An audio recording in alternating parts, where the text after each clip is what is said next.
Hey everybody, Mike Dragon here, coming to you not in 360 today. I know that's a little different from what you typically see on this channel. It's all 360, but I wanted to just do something a little different today and talk about actually hammock gear. And obviously I'm not outside, I'm in my living room, and clearly it's Christmas, and you know, don't mind the mess in my house for right now. If you saw what's behind the camera, you'd probably be scared. Um, but anyway, so that's not why we're here. I'm here to talk about underquilts. I have two here. I have a Hammock Gear underquilt and I have a Chill Gorilla underquilt. And I am definitely not a professional camper. I am very much a noob, and I will probably say some noob-like things while I'm doing this video, and I apologize in advance. But one thing that have found in my research of camping gear is there's not really any comparison of a high-quality underquilt like the Hammock Gear underquilt, and this is an Econ. This isn't even the best one that they make. But there's not really a comparison of an underquilt like Hammock Gear makes compared to one that Chill Gorilla makes. So this one by Chill Gorilla I bought on Amazon. I think it was about like $65 or something like that. And they say it's rated for about 40 degrees. Whereas this is the Econ. This is a 20-degree underquilt, full length, and it's rated for about 20 degrees. So there is a difference. Obviously you can see size-wise, not a whole lot of difference there. You could compress this a little bit. It isn't a compression sack. These straps are not the greatest. One has already started to kind of rip on the side here, but they can be easily replaced. The weight-wise was a big factor for me. The Chill Gorilla is a synthetic underquilt, so it's a bit heavier than the down in the Hammock Gear. So for a quick weight comparison here, I got my scale down here on the floor.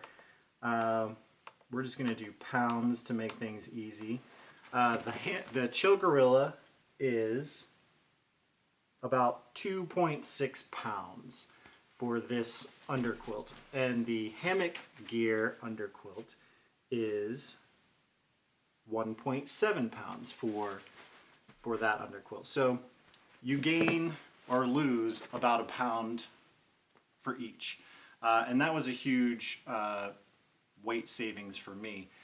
Being, you know, I'm not old, but I'm 36 and I have a bum back, so in choosing my gear, lighter is always more enticing to me. And to go back to the compression thing, I don't think I did the Hammock Gear. You know, this is really kind of bulky as well.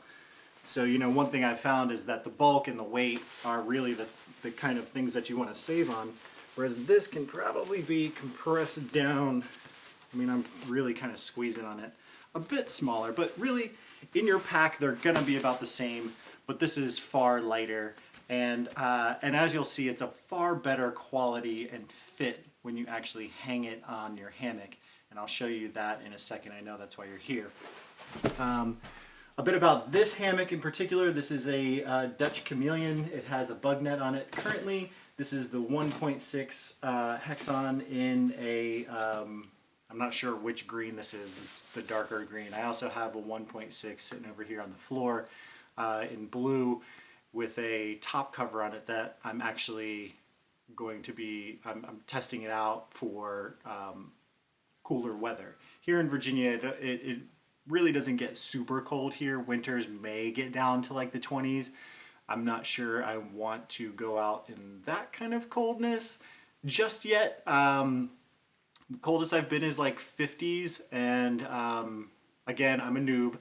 So, you know, I'm very new to backpacking in general. Camping's another story. Tent camping, I guess I should do a quick backstory. So, I've tent camped a few times, mostly car camping with friends, family, whatever, backyard camping, whatever. Mostly tent camping, and just never really could get comfortable on the ground unless I had like a blow-up mattress and that kind of scenario. And maybe it was due to like having a cheap sleep system You know, most of the time I would just kind of layer blankets and quilts on the ground and sleep on that with like a blanket, and it just got hot and you'd be sweaty, and if it rained, you know, it tends to leak and stuff like that.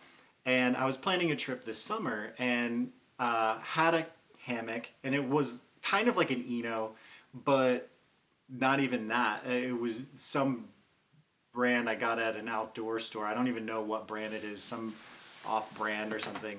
But it's along that line of a parachute hammock. And I had that and started researching how to camp with a hammock, and just totally fell in love with that. And now I'm just totally obsessed with it and just bought all this awesome gear and stuff like that. And luckily I have an amazing wife who puts up with it.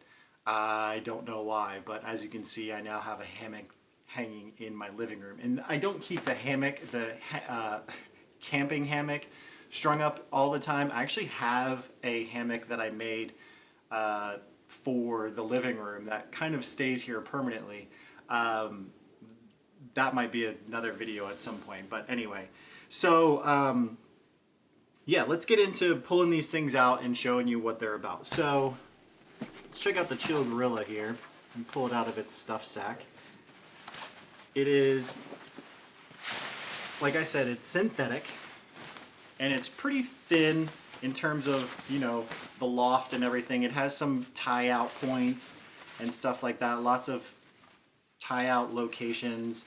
But really the only kind of adjustments is the main shock cord going down the line, and then, you know, you can tie it off here. It did have some shock cord attached at these other 2 points here along the ends. But I'll show you, I didn't really like that, and I actually just kind of cinched these two together with some Zing-It for my foot end, just because I couldn't get it quite right. You know, the adjustments weren't really that tunable, if you will. One nice thing about this is one of the times I took it out this summer, I just got completely dumped on and rained on. And I was camping at this really cool place in Virginia Beach here called False Cape, and completely got dumped on the first night. Stayed completely dry, but the bugs were so bad that I had to abandon the wooded campsite that I had. And with this camping area, it's kind of cool. You have a wooded dune campsite, I guess, if you will. So you're camping in the dunes within trees, and had my hammock strung up in there. So the second night, I actually moved up to a beach campsite where there was more breeze, no bugs, but no trees. So I had to rig my tarp and create this kind of ground dwelling system, and had this on the ground, and it got all kind of sandy and stuff like that. So when I brought it home, I just took it out back and hosed it off, and within, you know, maybe 30-45 minutes, it was completely dry inside and out. And this outer layer is actually waterproof. So that's kind of nice about this, is that I did have it in the summertime and was able to take it to the ground. And I mean, it's not like super soft and luxurious or anything like that. Like, it's not like a sleeping pad, but it does have a little bit of padding to it, to where if you need it for that kind of scenario, it did work well. And if the ground was wet, I could have probably slept on this on the ground if I needed to. So that's kind of cool.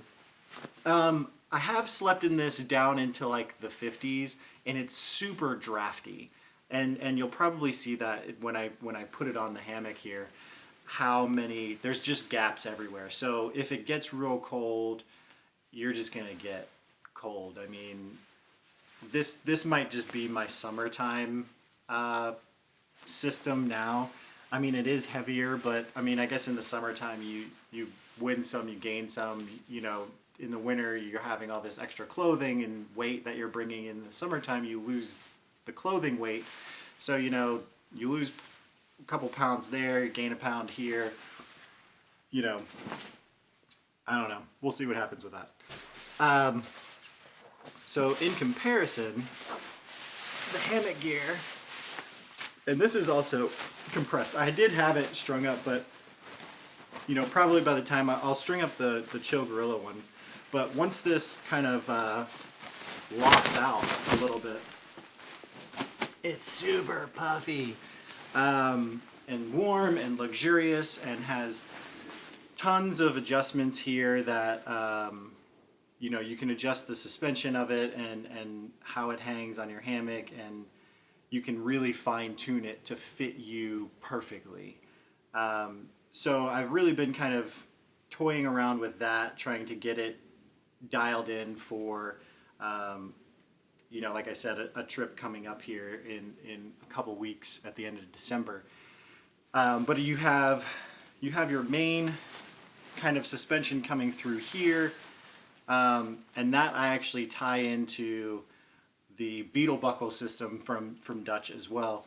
And then I clip the adjustable shock cord here onto the end of the hammock. And then you also have two adjustments on either side, on your head end and your foot end. It's the same deal. So I kind of have it tighter on the side that it pulls to on the feet, and longer on the other side. So you can pull these little shock cords and locks here to kind of adjust it how you see fit. I'm not really going to go into a whole lot of how I adjust it, just because I feel like there's tons of videos out there, especially for hammock gear, on how to hang them, how to adjust them, and that kind of thing.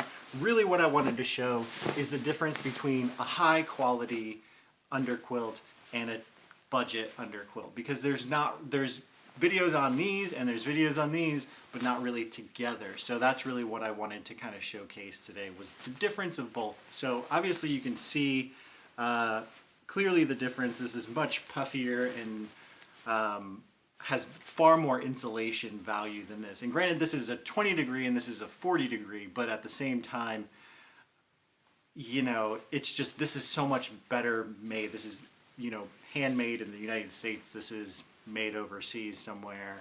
And some of the reviews say that it rips and it tears and whatnot. Chill Gorilla is a company based in the United States, but I believe they outsource most of their manufacturing. So, you know, that's just something to consider as well.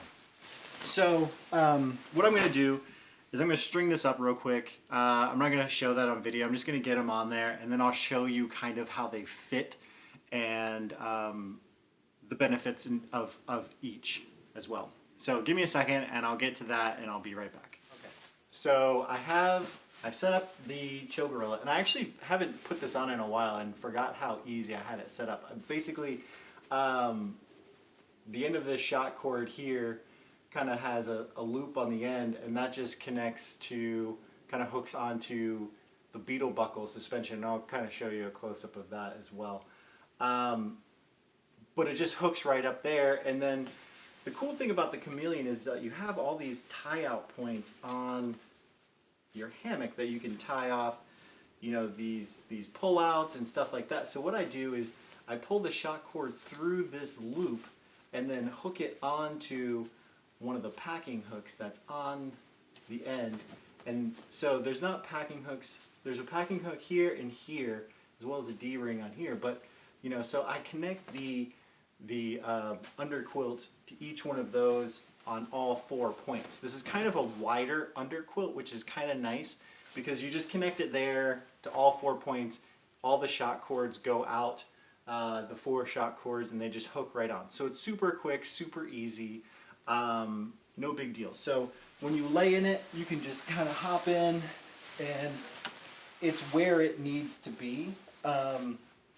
You know, you can kind of pull it up and adjust it a little bit, but because it's attached to the points that it needs to be, it's already kind of there, and you know, it won't slide out from under you, or it won't slide side to side, or I guess up and down, if you will. So it will stay put all night, and you can feel the warmth, but you can also feel, you know, there's an air pocket here, and I can see through. Actually, since this hammock is a thinner kind of fabric, I can see through it with the lights of the Christmas tree, and you can kind of see that there's a gap down here by my feet, and so when it's cold, you know, cold air is just going to come through there, and I can feel up here there's no gaps around my head and shoulders and stuff, so when I'm sleeping it'll keep me somewhat warm. But you know, when it's 50 degrees out, the last time I used this, it got kind of drafty, and you could kind of feel it, you know, through the night. It just kind of didn't really keep me very warm all night. And I would say, you know, maybe 60 would be the coldest I would take this. But you can see, like right here, well, you probably can't see, but right here it's not tight against my body. And that's something that the Hammock Gear does really well, is it has more fine-tune adjustments.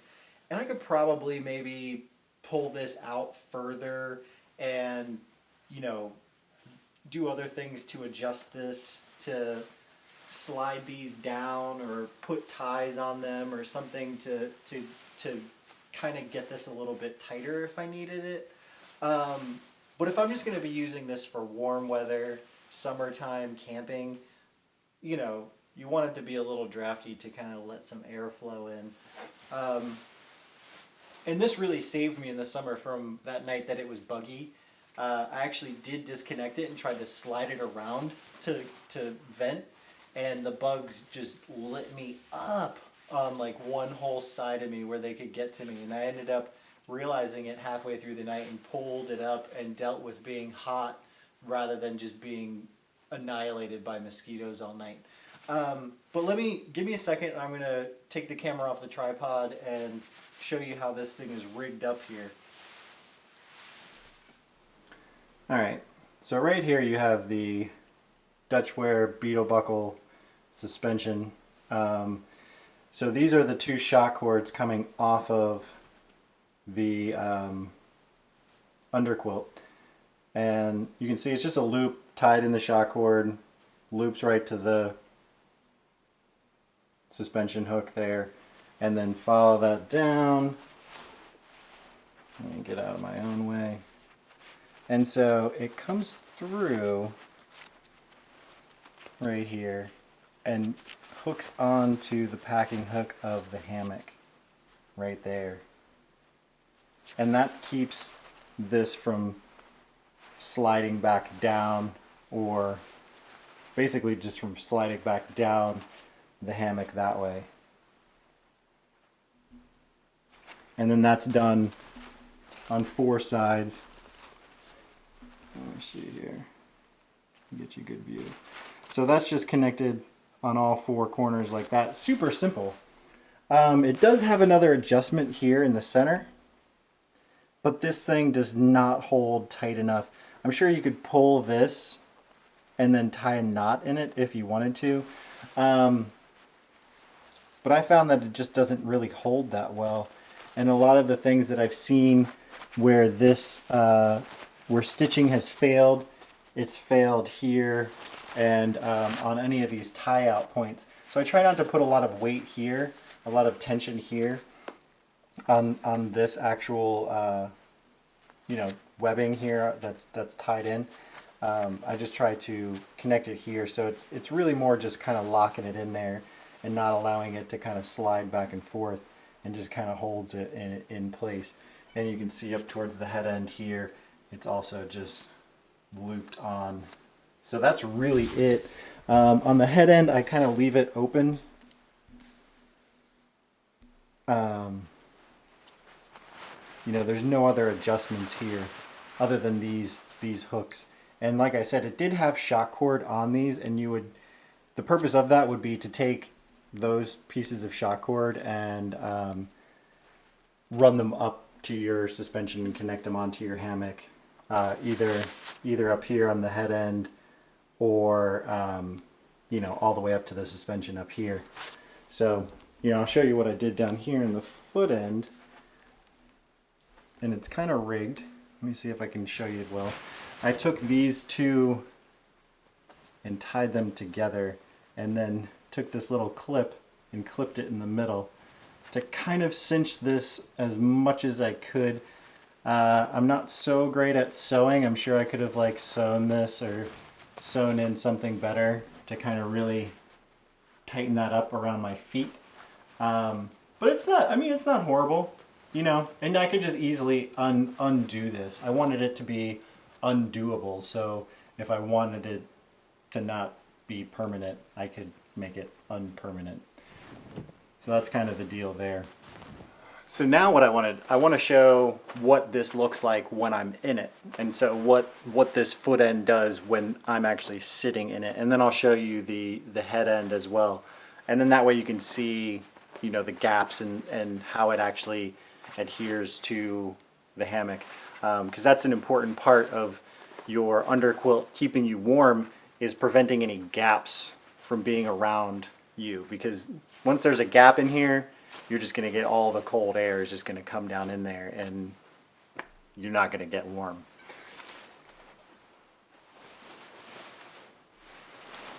All right. So again, because this is a chilled gorilla, I can just hop in there, and that's kind of, let me stop it from swaying around here. You can instantly feel that you're warm, but it's not crazy warm. Let me see what happens if I start to pull on this. It doesn't really help a whole lot. I never found that this really works too well, but at least you can kind of see how it forms to the feet on that end. You know, and as you move around and stuff like that, you know, if you sleep sideways, you can see how the gaps open up and kind of let air in and that kind of thing. So I'm just going to move around a little bit, you know, flip on this side, flip on this side. But you know, it's not a horrible underquilt. I wouldn't say it's a horrible underquilt. I just wouldn't take it out, you know, anytime in the winter or anything like that, or rely on it to really kind of keep you super warm. But let me show you the head end down here, what's going on as well. So let me hop in here and I'll show you what it looks like up here on the head end. So, you know, you want it to be nice and smooth. You don't want a lot of big gaps up here. And it fits pretty well. You know, I have it pretty tight.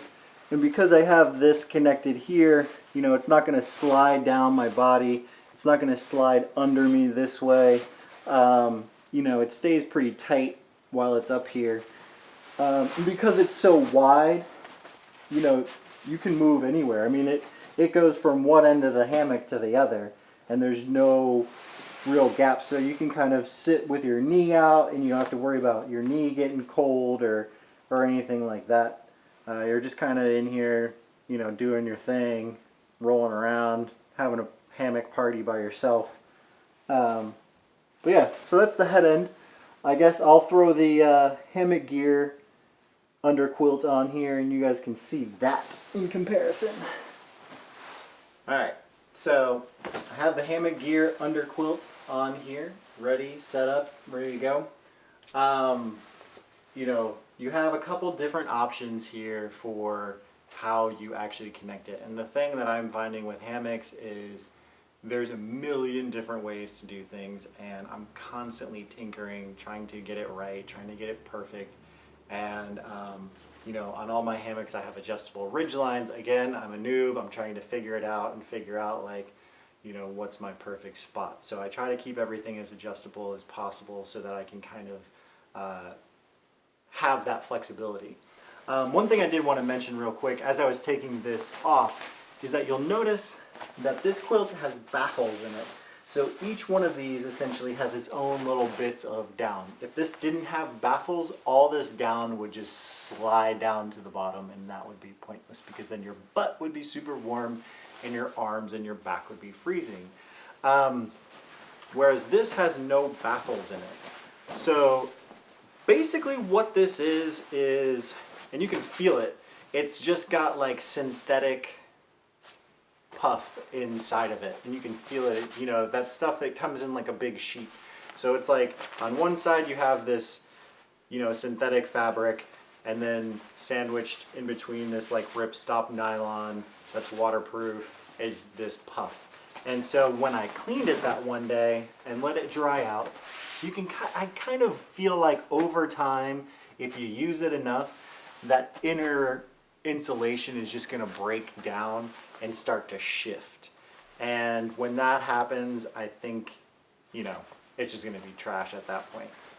But I think that's a valid point to make with this underquilt, is that, you know, there are no baffles. And Chill Gorilla, I will say, does have a 0.2 or a 2.0 or whatever, a second version of this that I believe is still synthetic, and I think it's about $100, but it does have baffles, and I think they say it's rated to about 30 degrees. I have not tried that, so I can't really speak to it. But there is another option. And there's other options like Chill Gorilla in that like under $100 range. But, you know, like anything, you get what you pay for. So, you know, if you're balling on a budget, there's ways to get this and rig it so that it will work for you. Would you be able to go out in the winter? Probably not. Maybe unless you live in like Florida. So anyway, let's talk about this one. So when you lay down in here, I do have an S-hook that connects this side, and I find that that is very helpful for when you get in. It kind of puts the feet where you need them. And I can actually connect my packing hook on this side to this upper suspension here, to my main suspension, and that will actually keep this side up around my shoulder here, and then my foot end is connected with an S-hook here. And I don't connect the packing hook on that side to it. I find that where it lies, it's not really conducive for me. So the little S-hook or S-beaner works well, and I'll show you that when we kind of move in closer. But you can see, you know, the Chill Gorilla came all the way up to here. This one kind of just covers my feet and my legs. Again, cutting down size, cutting down weight, just putting the warmth where you need it. But, you know, if I put my knee up, you know, my whole knee here is kind of out. I could kind of stretch it and move it, but, you know, my knee is kind of, if it was really cold, my knee would get cold here because there's no insulation there. But, you know, just something to keep in mind. So, laying in here, I can already feel the warmth. And if I sat in here long enough, I would probably just start to sweat because it's that warm. But you can feel it's tight against my body everywhere around.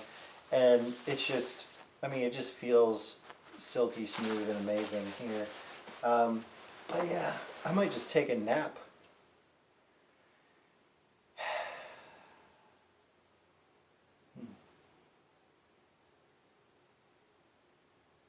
Anyway, I suppose you guys want to see more of how this kind of lays and hangs out on your feet and your head. So let me show you that. Alright, so here we are on the foot end of the hammock here. I'm going to hop in here and show you guys what this looks like when I'm sitting in it. Hopefully you can see it well from your angle. So you pop up in here, get it up where you need to. And now you can see, you know, it really kind of hugs your feet on that side. And there should be no gaps. So little to no airflow coming in and keeping your feet nice and toasty warm. I find that when I sleep and just in general my feet are crazy cold. So that's important for me to have a nice tight foot box. That's what she said. So, you know, you can probably just see, you know, as you move around, it's gonna move as well, and let some air in. Really, the best way to lay in this is with your feet out, you know, or at least 1 foot out, one knee up, 1 foot out. You could do like a figure 4 configuration with your legs, kind of. That's what I'm doing right now. I'm just 1 foot out, 1 foot up. But it's really, I mean, it's really super comfy. I'll show you the head end now. All right.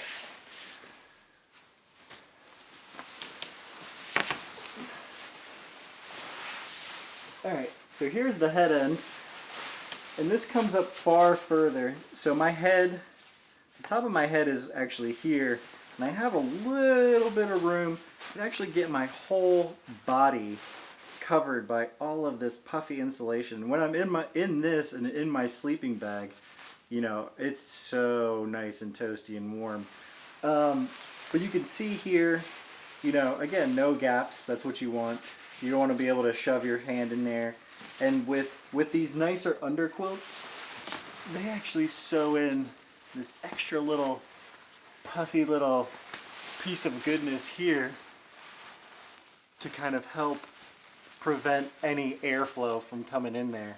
You have these nice little extra rolls of down stuffed in there. And the cool thing about Hammock Gear is that you can contact them. You can actually get these overfilled, and you can even have them custom make you stuff. So that's a really cool option to have when working with a company like Hammock Gear, because they'll just make whatever you need. Man, I'm like getting hot in this thing inside.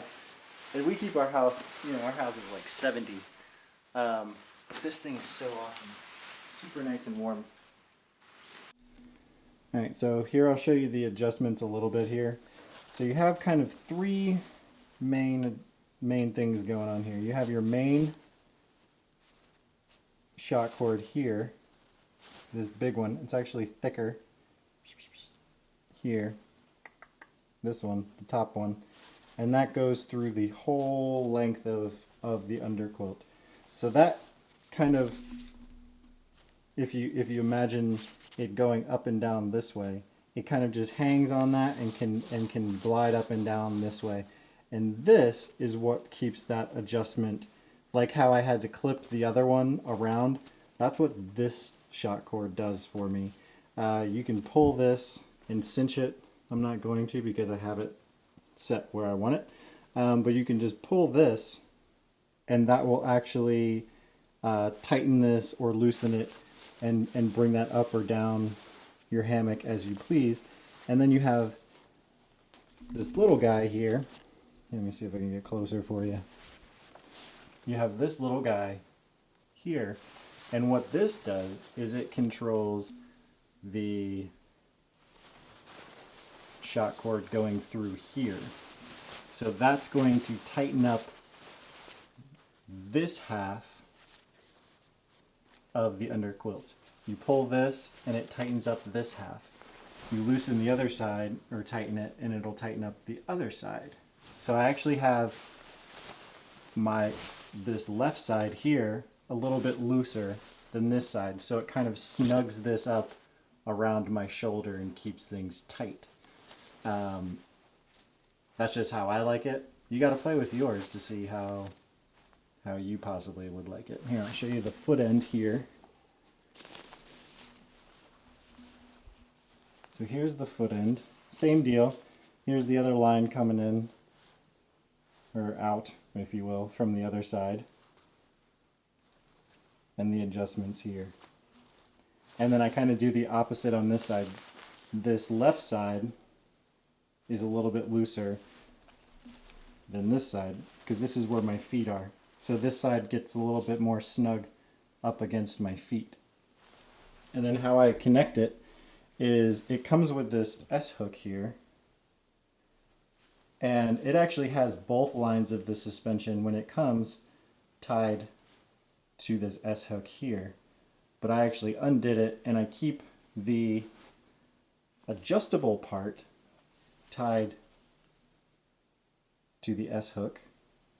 And then I take this main line and run it up to the beetle buckle.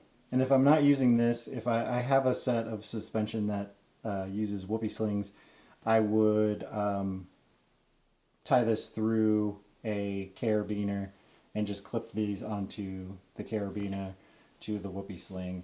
Either way, this comes up to where the hammock, the same place the hammock attaches to my suspension. And I found that that just kind of like helps lift this up a little bit higher, and then these essentially just kind of hold it from moving up and down this way. And then I have that done the same exact way on the other end here. Again, there's my, let me see if I can get this closer for you. And this is just looped around. This is just a loop, all one piece. It goes all the way around. Sorry about that. Goes all the way around the whole entire thing, and then you just grab it and strap that right on there, just like that.